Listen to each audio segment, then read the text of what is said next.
Hello दोस्तों, मैं आपका दोस्त गिरीश अग्रवाल अपने YouTube channel maths with Girish Agarwal में सभी लोगों का स्वागत करता हूं। दोस्तों, पिछले लेक्चर के अंदर हमने एसएससी सीजीएल प्री 2019 के 7 क्वेश्चन कर लिए थे।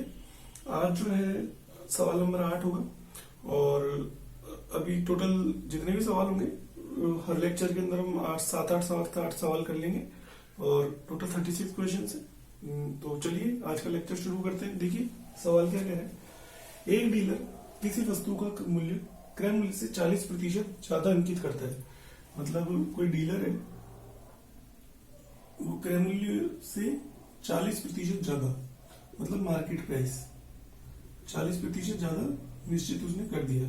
ठीक है, आगे बोल रहा है कि इसे और इसके बाद जो इसे 20% और 25% की छूट के साथ एक ग्राहक को बेच देता है। मतलब क्या किया उसने, 20% और 25% की छूट, मतलब 80/100 और 75/100 इस छूट के साथ वो किसी ग्राहक को बेच देता है। तो यहाँ से सेलिंग प्राइस देखो कितना आ जाता है, 2 0 से 2 0, ये 3 4, ठीक है, और ये 2 बार, तो ये आ जाएगा 14 दूनी 28 थी 84, सेलिंग प्राइस आ गया 84। तो उसे जो एक्चुअल यहाँ पे जो हानि है वो हो चुकी 16 की।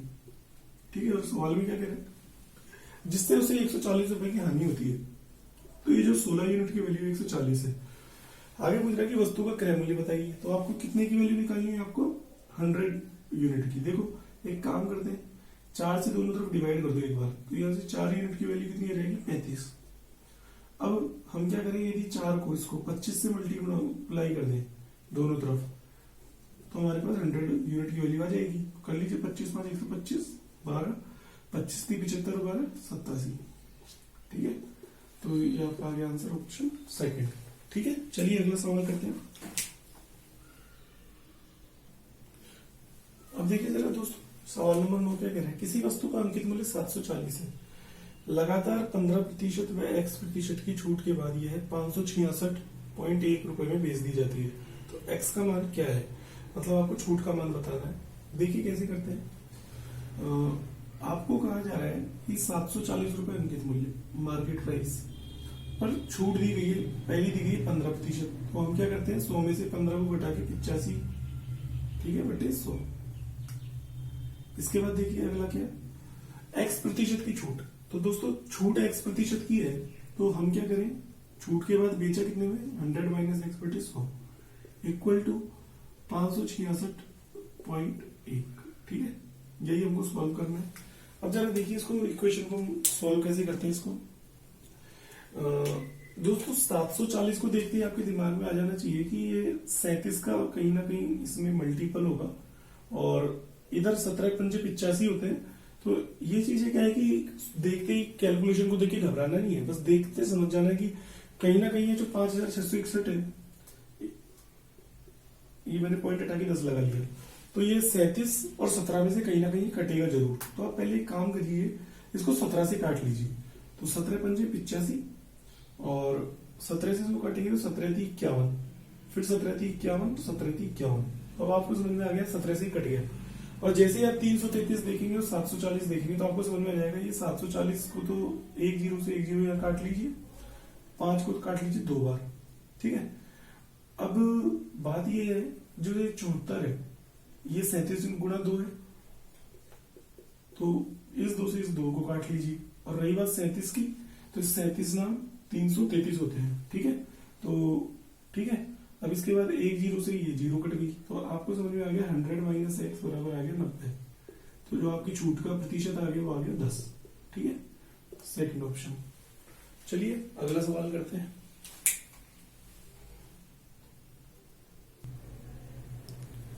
देखिए दोस्तों, अगला सवाल क्या कह रहा है, किसी माल का 1/3 भाग 15% लाभ पर, 25% भाग 20% लाभ व शेष भाग 20% हानि पर बेचा जाता है। यदि पूरे लेन देन में 138.5 रुपए का लाभ होता है तो माल का मूल्य बताइए। देखो पहले तो आप दोस्तों ये जो फ्रैक्शंस वाले पार्ट हैं, मतलब 2 तरह के फ्रैक्शंस हैं, तो जो फ्रैक्शंस उसके पार्ट के हैं, मतलब आप कुल समझिए कि हमारे पास टोटल माल कितना है, उसकी वैल्यू कितनी है। मतलब आप ऐसे समझिए, देखिए यहाँ पे 1/3 भाग, ठीक है, और ये है 25% भाग, मतलब एक तिहाई एक चौथाई, और रिमेनिंग की बात हो रही है। ठीक है, तो मैं क्या करता हूँ, टोटल जो माल है उसको मान लेता हूँ 12x।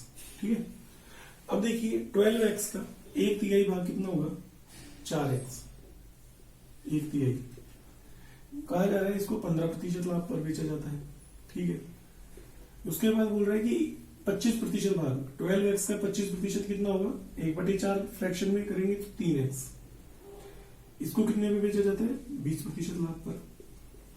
आगे ये कह रहे हैं शेष भाग, तो 7 हो गया, 4 और 3 7 भाग, बचा कितना, 5 भाग x। ये कितने पर बेचा जाता है, 20% हानि पर। तो हानि के लिए मैंने लगा दी माइनस का साइन, और जो टोटल उसका लेन देन में लाभ होता है वो होता है 138.5। ठीक है, ये इक्वेशन हमारी बन गई। कुछ भी नहीं है, केवल इसको सॉल्व करना है और हमारा आंसर निकालना है। देखिए ये हो गया 60x%,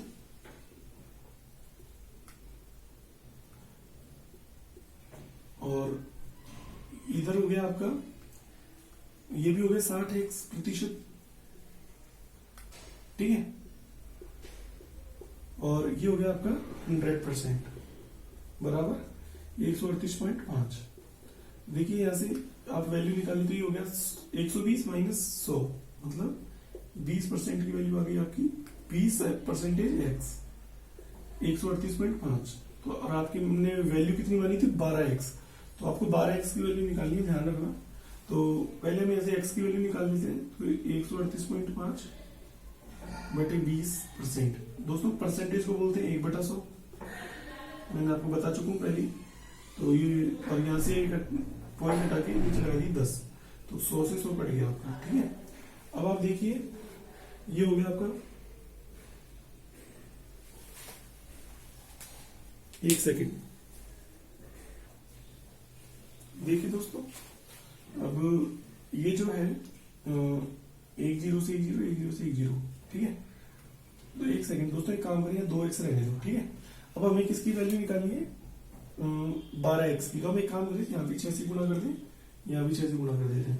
तो 1385 जब गुणा 6 करेंगे तो देखिए ये आ जाएगा आपका 6 पंजे 30 की 0 हासिल की 3, 6 8 48 और 3 51, 1 और 5, 6 3 18 और 5 23 की 3 हासिल की 2, 6 गुण 6 और 2 8।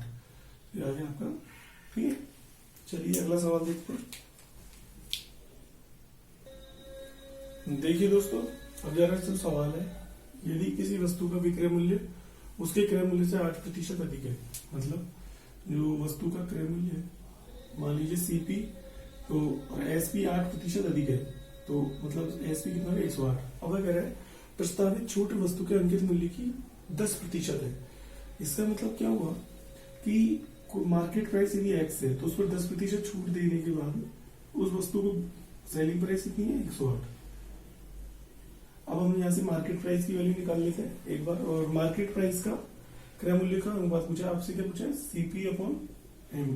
ठीक है, तो अब क्या करें, सीधा सा देखिए एक्स का मान कैसे निकालेंगे, तो यहाँ से 1 0 से 1 0, 12 नाम 108।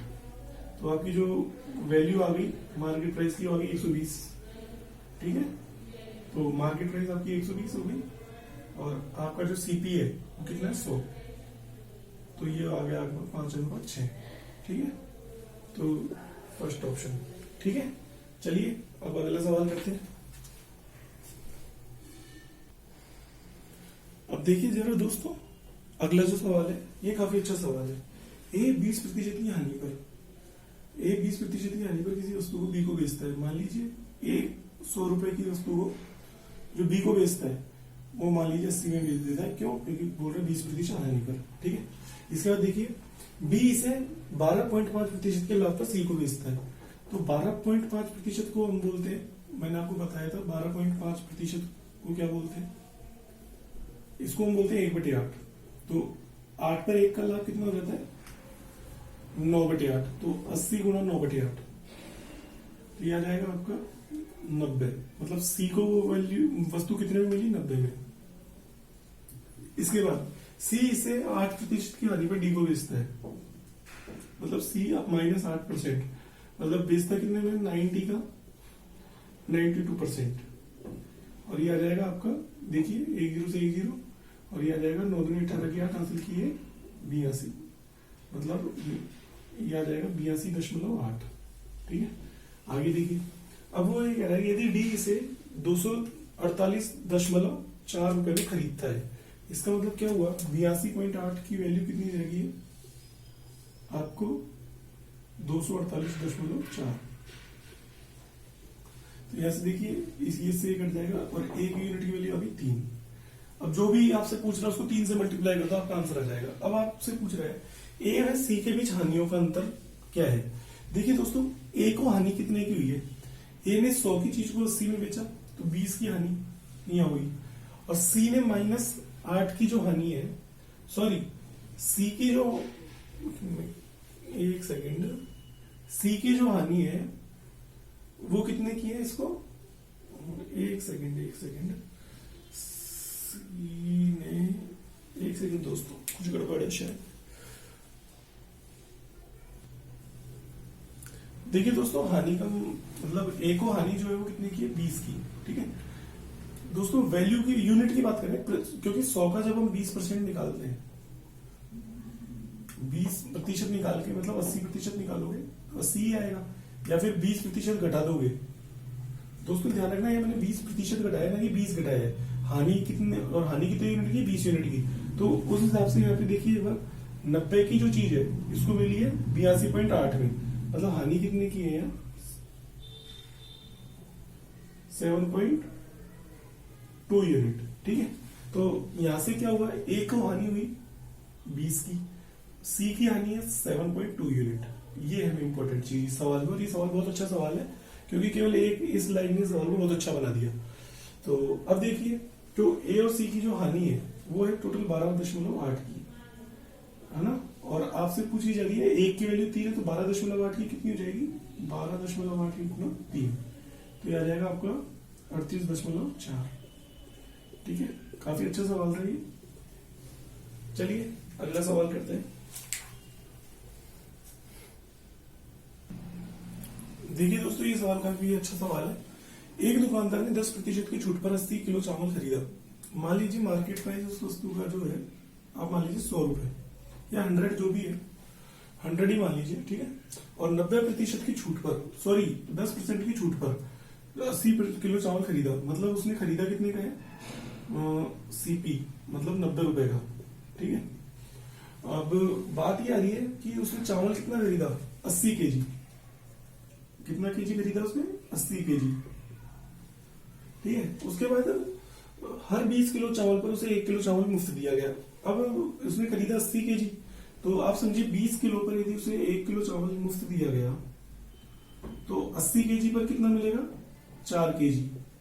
मतलब हुआ कि उसके पास जो टोटल चावल है वो आया 84 केजी।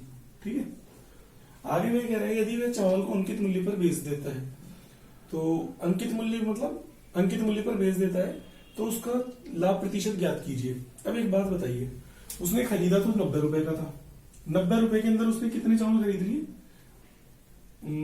80 केजी या 84 केजी समझ लो, क्योंकि 4 किलो मुफ्त भी मिला है उसको, तो वो सब इसी में ही आ गया। मतलब 84 किलो चावल की कीमत कितनी होगी उसकी, 90 रुपए। अब बात ये आती है कि 84 किलो को उसने अंकित मूल्य पर बेचा है। दोस्तों अंकित मूल्य पर केजी का कितना था, आप ऐसे समझो कि 100 डिवाइडेड बाई 80, तो यहां से आ जाता है 1.25 रुपए। मतलब 1.25 रुपए पर केजी जो है इसका अंकित मूल्य। ठीक है, और वो कह रहा है कि 84 केजी को उसने 1.25 मतलब अंकित मूल्य पर बेचा है, तो टोटल इसकी जो वैल्यू आएगी, टोटल कितने में बेचा उसने, 84 केजी, क्योंकि था तो उसके पास 80, लेकिन उसको 4 किलो मुफ्त दे दिया, लेकिन बेचना तो उसको पूरा 84 है। तो यहां से जब आप इसको मल्टीप्लाई करेंगे तो ये आ जाएगा 100, तो 5 4 21, तो यह आ जाएगा 105 रुपए। इसका मतलब क्या हुआ, उसने जो बेचा है वो 105 रुपए में बेचा है। ठीक है, मतलब 90 रुपए के चावल जो है उसने 105 रुपए में बेचे हैं। ठीक है, तो 90 की चीज को जब 105 में बेचेंगे तो 15 का उसको हो गया लाभ, कितने पे, 90 पे गुणा 100। तो जब आप इसको सॉल्व करेंगे तो ये आ जाएगा 1/6, और 1/6 को दिन में हम बोलते हैं 16 से ही 2/3%। ठीक है, यह हो गया आपका आंसर। दोस्तों ये बहुत अच्छा क्वेश्चन था। ठीक है, चलिए तो दोस्तों मुझे लगता है आज के लिए काफी है, और अगले लेक्चर में हम बात करते हैं। 13 सवाल आपके हो चुके हैं और लगभग 20-22 सवाल हो रहे हैं। ठीक है, गुड बाय, टेक केयर।